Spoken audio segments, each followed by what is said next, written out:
Delhi NCR में इन दिनों जहरीली हुई हवा जहां शासन और प्रशासन के लिए चिंता का विषय बनी हुई है, वहीं एनजीटी भी इस दिशा में आए दिन अपने निर्देश जारी कर रहा है। दिल्ली में डीजल वाहनों के घुसने पर एक तरह से रोक लगा दी गई है और पुलिस को भी इस मामले में सख्त निर्देश दिए गए हैं। इस बीच रोहतक संसदीय सीट से सांसद डॉक्टर अरविंद शर्मा ने भी जहरीली हुई हवा को लेकर चिंता जताई है। उन्होंने कहा कि ये ठीक है कि शासन और प्रशासन इस आबो हवा को ठीक करने के लिए समय समय पर अपना अभियान चलाता है, लेकिन वह ये भी कहना चाहेंगे कि जब तक आमजन की इसमें भागीदारी नहीं होगी तब तक इसमें सफलता पाना मुश्किल ही नहीं बल्कि मुमकिन नहीं है।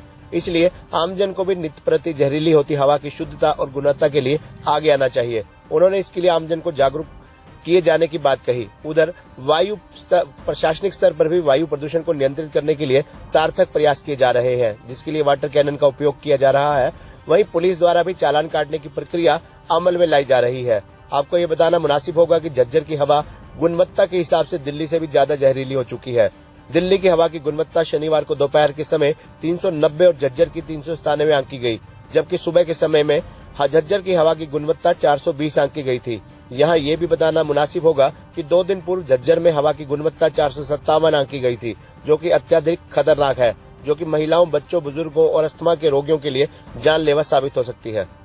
इन सारी चीज़ों का सफाई अभियान, पॉल्यूशन का है, बेटी बचाओ बेटी पढ़ाओ, इन सारे अभियानों में जब तक जनता की भागीदारी नहीं होगी, जनता की भागीदारी बहुत ज़रूरी है हर चीज़ में, और जनता की भागीदारी से हम बहुत चीज़ों पर काबू पा सकते हैं।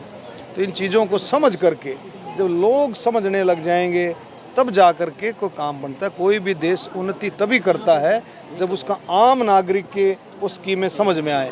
तो मैं समझता हूँ कि इससे पोल्यूशन का तो देखो कई कारण हैं, आप भी सारा समझते हैं। तो ट्रैफिक कितना बढ़ गया है, आप देखो दिल्ली के अंदर हर साल लाखों लाख व्हीकल जो है बढ़ता जा रहा है। तो ये सारा ट्रैफिक की वजह से भी है, बहुत सारे रीजंस हैं।